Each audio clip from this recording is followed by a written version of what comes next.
All right, I'm going to do a quick video of the heart. I'm going to focus on the structures. I'm not going to try and talk too much about function, just to make it short and sweet. So I'm just going to cover the anatomy.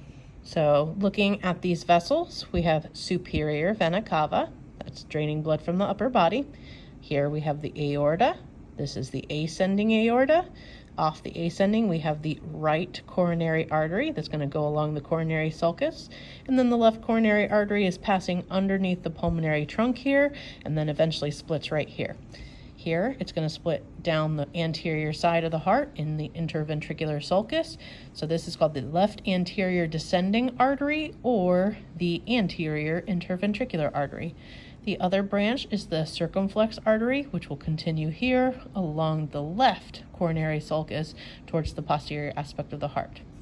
Again, pulmonary trunk, this is coming from the right ventricle, and then it will split into the pulmonary arteries. Pulmonary arteries are deoxygenated going from the heart to the lungs. Then the aorta is going to continue up. This is the arch of the aorta. There are three major branches. This is the brachiocephalic trunk, and that will split into the right common carotid and the right subclavian. The C is our common carotid on the left-hand side, and then D is our left subclavian artery.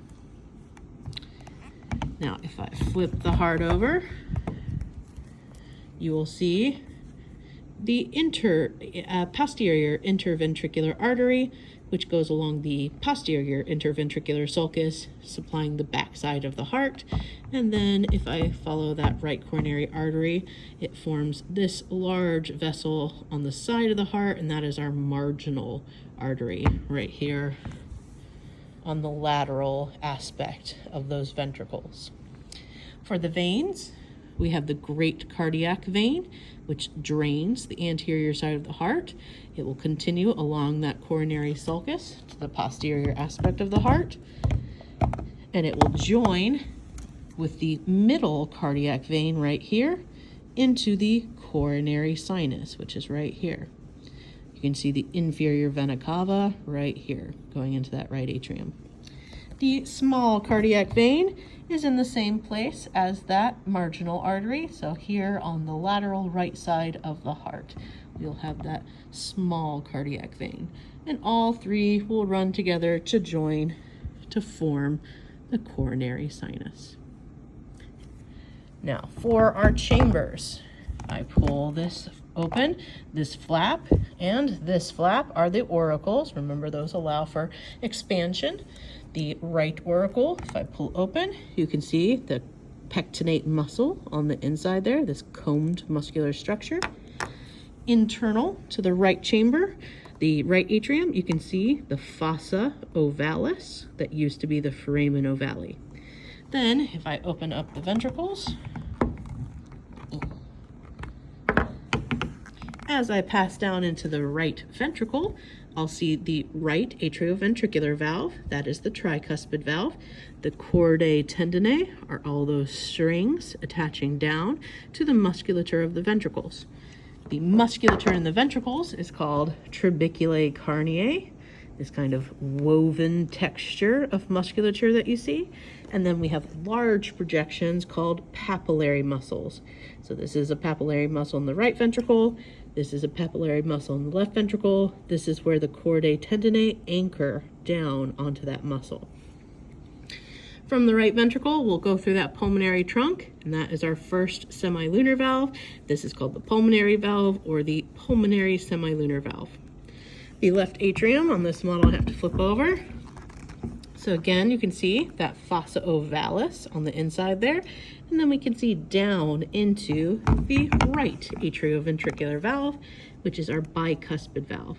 Same thing, chordae tendineae anchored down onto that papillary muscle.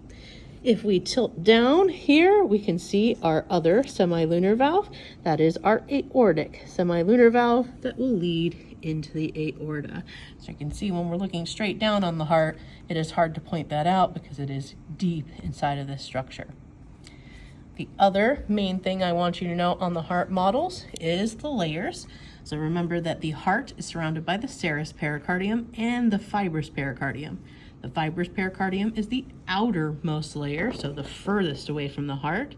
Then underneath that, you have the parietal pericardium that lines the cavity wall, and then directly on top of the heart, if I point right here and I say what serous membrane is found here, I want visceral pericardium. Then the visceral pericardium is also the epicardium. That is the outermost layer of the heart wall. So epicardium, outermost layer of the heart wall. It's made out of simple squamous epithelium. The middle layer of the heart wall, all of this darker pink musculature, is cardiac muscle tissue, which is the myocardium. And then the innermost layer, which is this light peachy color, this is going to be our endocardium, which is also made out of simple squamous epithelium.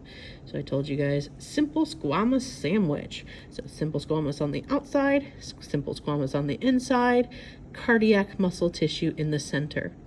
The two structures dividing the heart are the interventricular septum that separates the right and the left ventricle, and then the interatrial septum is this entire wall. So it's harder to point to this on the model than it is to point to the interventricular septum. Much easier to see that.